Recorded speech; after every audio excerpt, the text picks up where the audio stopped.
दुलारायगुरि बाथौ आफाद क'क्राझार जिल्ला दुलारायगुरि बाथौ आफाद इलायस्रि जाहार बियाब दुलारायगुरि बाथौ आफादनि बोसोरसालिया जथुम्मा खुंफुंनो लाहार फाहार खालामदों। फैगौ मार्च दाननि 10 आरो 11 आरो 12 खालारखालि सानथामनि मेहेरगोनां हाबाफारिजों दुलारायगुरि बाथौ आफाद क'क्राझार जिल्ला दुलारायगुरि बाथौ आफाद इलायस्रि जाहार बियाब दुलारायगुरि बाथौ आफादनि बोसोरसालिया जथुम्माखौ खुंफुंगोन। बे जथुम्माखौ क'क्राझार जिल्लानि सिङाव थानाय बनरगाव खाग्राबारिनि माइदांस्रि फोथाराव खुंफुंनाय जागोन। खुंफुंजानो गोनां बे जथुम्मानि थाखायनो दिनै मोनसे मेहेरगोनां हाबाफारिजों लाइ खुन्थिया गायसननाय जादों।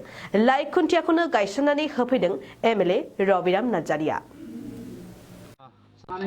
आङो सिगां दुलाराय गुदि बाथौ धोरोमनि सिबियारि जोंनि साफ्रोम बर' फिसा बिथांमोननिसिम आफा बोराइ बाथौनि खाथियावहाय आङो खर' गंग्लायनानै बिथांमोननि बे धोरोमनि गेजेरजों हारि फोसाबनाय हारि फोथांनायनि जे हाबाफारि मावबाय थादों, गावनि हारि आरो धोरोमखौ रैखा खालामनायनि थाखाय मोनसे बिथांमोनहा गिलु फालु सेस्था खालामनानै रैखा खालामनो थाखाय जे नाजादों, बेनि थाखाय बे धोरोमनि सिबियारि बिथांमोनखौ आङो गिबि साबायखर बावग्रोगोन। जों बयबो मिथिगौ जे बर'नि आदि गुदि जातीय धर्मआ जाहैबाय बाथौ धोरोम आरो बे बुलि बाथौआनो जोंनि बर'नि गुदि बाथौ धोरोम।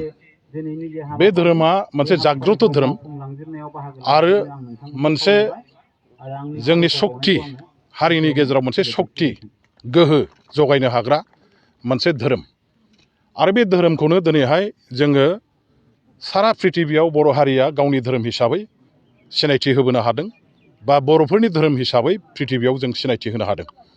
बे धोरोमखौनो दिनैहाय आरोबाव साबसिनै गोख्रोंसिनै आरो गुवारसिनै रायजो राजाफोरनि गेजेराव फोसावनो गायसननो थाखाय मोनसे थांखि लानानै गुदि बाथौ धोरोमारि आफादा जायगा जायगा बिथांमोनहा माखासे हाबाफारि लानानै बिदि मेल मिटिं सभा बायदिसिना सावराय मेल खुंबोबाय थादों। बेनिनो मोनसे आयदा हाबाफारि हिसाबै दिनै जोंनि बे बनरगाव ओनसोलनि खाग्राबारिनि गुवार फैलाव फोथाराव फैगौ मार्च दाननि 10, 11, 12 थारिख सानथामनि हाबाफारि लानानै दुलाराय गुदि बाथौ धोरोमारि रायजो राजाफोरजों लोब लोब बहाय बाहागो लानायनि गेजेरजों बे जथुम्माखौ खुंनो थाखाय लाहार फाहार खालामदों। बेवहाय गुदि मिरु बाथौ धोरोम आफादजों लोगोसे क'क्राझार जिल्ला गुदि बाथौ धोरोम आरो जोंनि बे ओनसोलाव थानाय दखरा इलायसि जाहार गुदि बाथौ धोरोम मोनथाम खोलोबनि बे आफादा लोगो नांनानै बे जथुम्माखौ खुंनो आखायाव बिथांमोनहा लादों। दिनै बिनिनो आफादा खामानि मावजेननायनि हाबाफारि हिसाबै बिथांमोनहा फुंबिलिनि गावसोरनि आफादनि फिरफिलाखौ आफादगिरि बिथां देरलामांग्रा गयारिया उरायहोबाय। आरसिनि आफादगिरि बिथां थपेन्द्र बसुमतारिया आर'नाइ जोंनि हारिनि नेरसोन हारिनि सिनायथिनि नेरसोन बेनि फिरफिलाखौ बिरहोदों आरो लोगोसे गाहाय जे हाबाफारि बे सायनासालि लुफुंनायनि गाहाय जे खुन्थिया बे खुन्थियाखौ जोंनि बानजाय आफादा आंखौनो हांख्रायनानै बिथांमोनहा गायसननायनि बिबानखौ होनायलाय आं दिनै बेवहाय बाहागो लाफैनानै गायसननाय हाबाफारिखौ बे धोरोमनि सिबियारि जोंनि साफ्रोमबो आइ आफा रायजो राजानि बयनिबो खौसेनि मददनि आखाइजों बे खुन्थियाखौ गायसननाय जाबाय आरो बेनिफ्राय दिनैनिफ्राय बेवहाय बे जथुम्मानि हाबाफारिफोरखौ बिथांमोनहा लासै लासै मोनफा मोनफायै मावफुंलांनानै जाफुंनाय बे जोंनि फैलाव फोथारनि सायनामारानि सिङावनो फैगौ 10, 11, 12 थारिखआव बाथौ धोरोमनि गुदि बे जोंनि हारिनि धोरोमनि बे जथुम्माखौ दिनै बाव खुंगोन। आं आसा खालामो बे ओनसोलनि आइ आफा रायजो राजा जोंनि बे क'क्राझार जिल्लानि आइ आफा रायजो राजाफोर दुलाराय बिटिसि ओनसोलनि आइ आफा रायजो राजाजों लोगोसे आसाम आरो भारतबर्षनि गुबुन गुबुन रायजोफ्राव बा नेपाल हादोरनिफ्रायबो दिनै बेवहाय फैदों। बिथांमोननि गेजेराव जायफोर दिनै जोंनि बाथौ धोरोमारि सिबियारि रायजो राजाफोर दङ बिथांमोनहा लैहोर लैहोर फैनानै बाहागो लाफैगोन।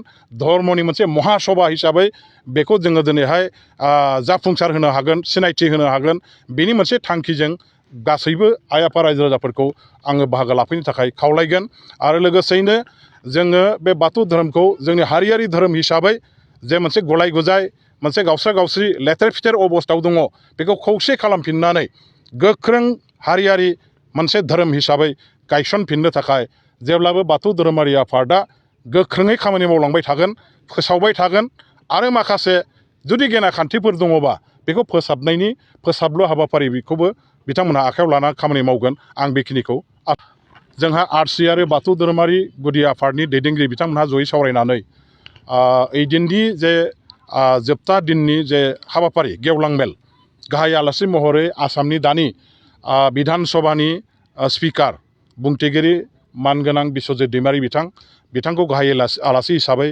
सायख'नानै बिथांमोनहा लाबोदों आरो बेजों लोगोसेयैनो आसाम गभर्नमेन्टनि जोंनि क'क्राझार जिल्लानि मिनिस्टार इनचार्ज मानगोनां अशक सिंगेल बिथांखौ जोङो चिफ पेट्रन हिसाबै आरसिआव सोनानै लाबाय आरो बिथाङा आरसिखौ अर्थात बानजाय आफादखौ बे बाथौ धोरोमनि कनफारेन्सखौ जाफुंनायनि थाखाय नांगौ रोखोमनि गावनि बिथिंनिफ्राय जेरैबो बिथिंनिफ्राय सहाय सहजुगिता खालामनो थाखाय जोंनो माखासे रादाय होदों आरो बेखिनि रादायखौ मावफुंनो थाखाय आङो बिथांजों खाथि सोमोन्दो हिसाबै जगाजगआव दंबाय थायो आरो फैगौ 1 थारिखआवबो आङो बिथांखौ लोगो हमनानै जोंनि बाथौ धोरोमनि गुदि आफादनि दैदेनगिरि आफादगिरि नेहाथारि बानजाय आफादनि बिथांमोनखौ लानानै बिथांजों आरोबाव सावरायगोन बे कनफारेन्सखौ गाजा गोमजायै खुंफुंनायाव जेखिनि माखासे जोंहा आंखालफोर दं जेखिनि माखासे जोंहा मावनांगौ बिथिं दं बेखौ फोलोमनायाव मदद जाहाथे बिथाङा खालामो बेखौ लानानै सावरायनायनि हाबाफारि लानाय जादों।